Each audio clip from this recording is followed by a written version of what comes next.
Kakainin ko na yung ulam dito sa lamesa. Pwede bang paghain mo ko? Teka lang, Kelly. Tinabi ko kasi yan para kay Christian. Ano ba yan? Gusto kong kumain. Di ba ganyan din yung inulam mo kanina? Oo, pero gusto kong kumain ulit.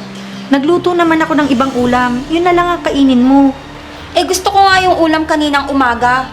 Kay Christian na lang yung bagong luto mo. Tinitipid mo ba ako sa pagkain?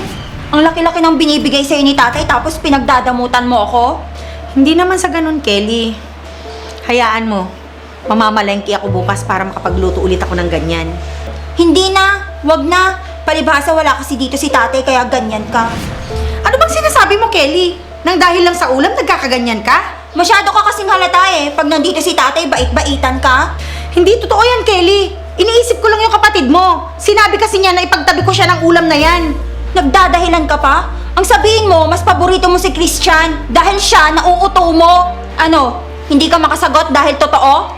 Kung si Christian nauuto mo, ako hindi. At kahit kailan, hindi kita magugustuhan para kay tatay.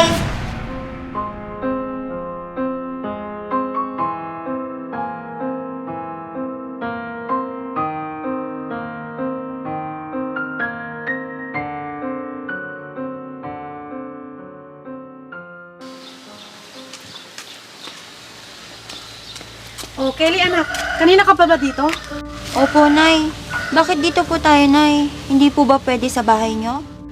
Naku anak, dito na lang tayo. Mainit ang ulo ng tito Masong mo. Natalo kasi siya sa sugal. Ang init-init naman kasi dito. Bakit kasi gusto mo pa makipagkita sa akin? Hindi mo pa sinabi kanina tumawag ka. Naiinis ako sa bahay. Kumukulo yung dugo ko kapag nakikita ko si Tita Kay. Bakit? Ano na naman ang ginawa ng babae na yun sa'yo? Yun na nga sobrang bait niya. Pakiramdam ko tuloy ako lagi yung kontrabida. Hay nako, bait-baitan lang yung babae na yon. Tingnan mo, lalabas din ang tunay na ugali nun pag lalo mong inisin. Nay, pwede bang sa bahay niyo na lang ni Tito Masong ako umuwi? Ha? Hindi pwede. Walang trabaho ang tito Masong mo ngayon. Ano ba yan, Nay? Paano kayo nabubuhay kung walang trabaho yung asawa mo? Umaasa lang kami sa padala ng nanay niya. Ang tanda-tanda na niya, umaasa pa rin siya sa magulang niya. Ikaw naman kasi, Nay, mas pinili mo pa siya kaysa kay tatay. Huwag ka na makialam. Sabihan mo na lang ako kapag wala ang tatay mo at pupunta ako sa bahay niyo at kakausapin ko yung Kay na yan. Dapat kasi, Nay, kunin mo na ako sa bahay niyo para magkasama na tayo. Nag-iisip ka ba? Kapag kinuha kita, magiging masaya na si Kay dahil masosolo na niya ang pera ng tatay mo. Ikaw naman kasi, Nay, iniwan mo pa si tatay. Hay naku, Kelly. Huwag mo na nga ako sisihin. Malay ko bang magsisipag yung tatay mo at makakahanap ng magandang trabaho. Kung iwan mo na lang kaya si Tito Masong at magbalikan kayo ni tatay. Nako, hindi pwede yung gusto mo. Alam mo naman ang ugali ni Tito Masong mo. Kapag nalaman niyang iwanan ko siya at babalik ako sa tatay mo. Hindi ka rin naman masaya sa kanya, di ba? Huwag mo na akong intindihin, anak. Ang mahalaga, yung Kay na yan. Dapat mapaalis mo siya sa bahay ng tatay mo. Anong gusto mong gawin ko? Magsinungaling ako kay tatay? Sa tingin mo ba, paniniwalaan ka ng tatay mo kapag ginawa mo yan? Siguro. Alam mo naman si tatay, mahal na mahal ako nun. Kaya lang, Nay, si Christian, masyado na siyang malapit kay Tita Kay. Hayaan mo na si Christian. Hindi yun makikialam. Hoy, Kay! Lumabas ka dyan! Wala kang karapatan saktan ng anak ko dahil kabit ka lang!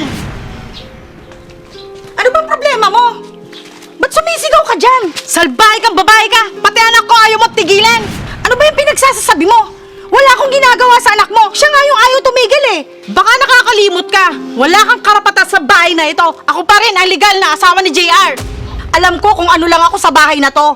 Kahit ganyan ako itrato ng anak mo, hindi ko siya pinakitaan ng hindi maganda. Nagsisinungaling ka pa! Nagsumbong sa akin si Kelly na lagi kang galit sa kanya kapag may sasabihin lang siya sa'yo. Hindi totoo yan. Siya nga ang laging galit sa akin kahit wala akong ginagawang masama sa kanya. Mas mabuti pa lumayas ka sa pamamahay ko dahil ako pa rin ang may karapatan dito at kasal kami ni JR. Anong nangyayari dito? At anong ginagawa mo dito, MC?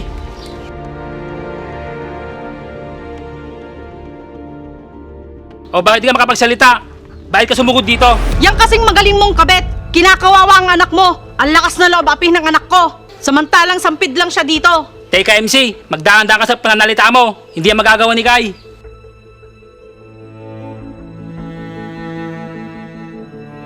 At paano mo naman nasabing hindi? Eh palagi kang wala dito sa bahay. Kahit wala ako dito sa bahay, alam ko na mabuting tao si Kai, hindi kagaya mo. Aba, at talagang naniniwala ka sa babae mo. Palibasa na bilog na niya ang ulo mo.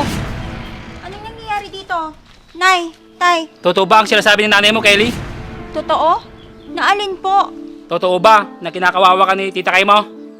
Ito na nga ba yung sinasabi ko? Ano Kelly? Magsalita ka. Kinakausap ka ng tatay mo. Umalis ka na dito, MC, at huwag ka na manggulo. Aba, ako pa talagang paalisin mo. Dapat yung babae nga na paalisin mo dahil kirida lang siya. Baka nakakalimutan mo na yung ginawa mo sa akin, MC. Eto na naman tayo, JR. Sino ba ang nagloko? At pinagpalit kami sa ibang lalaki? Di ba ikaw? Simula nung umalis ka at pinili mo yung lalaki mo, nawalan ka na ng karapatan sa buhay namin. Tama na, JR.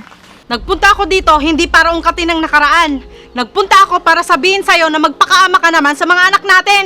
Huwag mo akong turuan kung paano maging isang ama. Dahil ikaw mismo, sa sarili mo, hindi mo kaya maging ina. Buti nga si Kai, nagpakananay sa mga anak natin.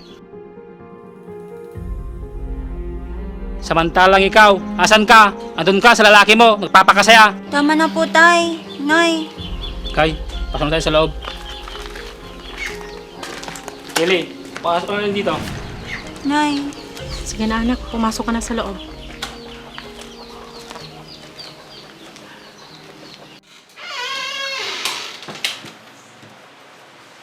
Kelly, halika mo dito, mag-usap tayo. Ano bang nangyari? Ano bang sinabi mo sa nanay mo at sumugod yun dito? Sinabi ko lang naman na ayaw ko dyan sa Kai na yan. Masyado siyang pumapapil sa buhay natin. Ganyan bang tingin mo kay Kai? Hindi ba siya naging mabuti sa'yo? Yun na nga, Tay. Masyado siyang mabait. Sobrang bait niya. Pakiramdam ko hindi na totoo yung pinapakita niya sa atin. Kaya hinanapan mo siya ng mali. Anak, laking pasasalamat ko at dumating sa buhay natin si Kai. Dahil siya na ang pumuno sa lahat ng pagkukulang ng nanay mo. Lalo na sa inyong magkapatid. Siya nag-aasikaso at nag-aalaga pag wala ako. Bakit, Tay? Kaya rin naman ni nanay yun, di ba? Bakit kasi hindi na lang kayo magkaayos ulit? Para mabuo na yung pamilya natin. Anak, gustuin ko mambigyan ko ng buong pamilya. Pero nanay mo na mismo ang sumira nito. Hindi ako nagkulang bilang asawa niya. Dapat kasi, Tay, pinaglaban mo na si nanay noon para hindi siya tuluyang nakuha ni Tito Masong. Paano ko siya paglalaban, anak? Kung ang nanay mo na mismo ang bumitaw sa relasyon namin. Ayoko nang pag-usapan yan, Tay. Pasok na po ako sa kwarto ko.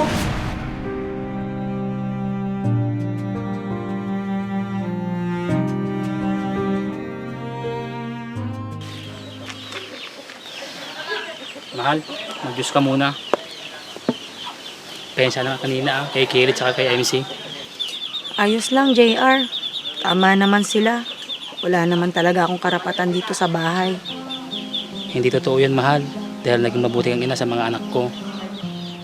Dapat lang siguro na umalis na lang ako dito. Para maging maayos ng lahat. Hindi naman ikaw ang problema, mahal. Hindi pa rin kasi matanggap ni Kelly na hindi na kami magkakayos ng nanay niya. Pero ayoko namang maipit ka ng dahil sa aming dalawa. Napamahal na sa akin ang mga anak mo. Kaya mas iniisip ko kung saan sila magiging masaya. Lalo na si Kelly. Napakabuti mo, Kai. Sa kabila ng lahat, mas iniisip mo pa rin yung mga anak ko. Dahil mahal ko kayo ng mga anak mo, hindi man sila galing sa akin, tinuring ko na silang parang tunay na anak ko. Kung yan ang desisyon mo, hindi na kita pipigilan. Basta lagi mo tatandaan, minahal kita. Laging pasasalamat ko sa'yo. Ganon din ako sa'yo, JR. Salamat dahil minahal mo ko at tinuring mo akong pamilya.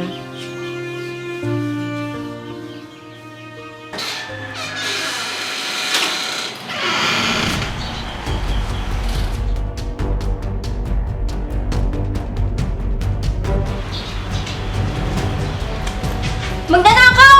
Magnanakaw! Kelly!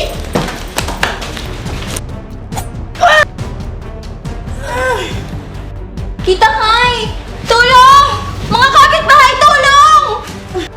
Tulong!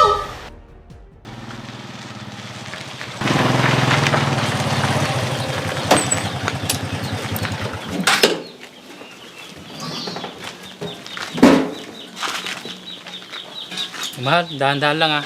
Salamat.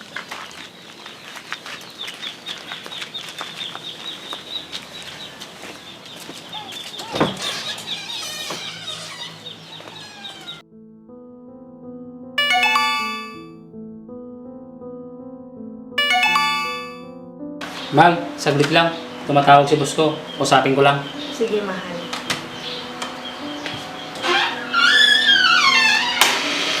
Kumusta po ang pakiramdam niyo, Tita Kay? Ito, masakit pa rin yung tahi ko. Tita, gusto ko pong magpasalamat sa inyo. Huwag mo nang isipin yon. Ang mahalaga, walang nangyari sa'yo. Nahihiya po kasi ako sa mga sinabi ko sa inyo noon. Kaya gusto ko po sanang humingi ng sorry. Kalimutan na natin yung mga nangyari. Ang totoo po niyan, hindi naman po talaga ako galit sa inyo. Natatakot at nagsiselos lang po ako. Naiintindihan ko yung nararamdaman mo.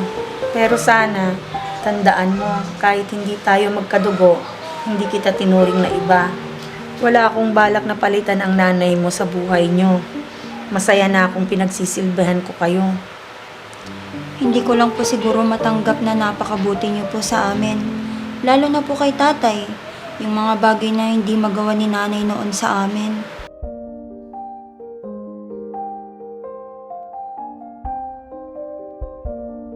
Kaya sana patawarin niyo po ako. Wala ka namang kasalanan sa akin. Oh, anong nangyayari dito? Wala po, tay. Nagdradrama lang kami ni Tita Kay.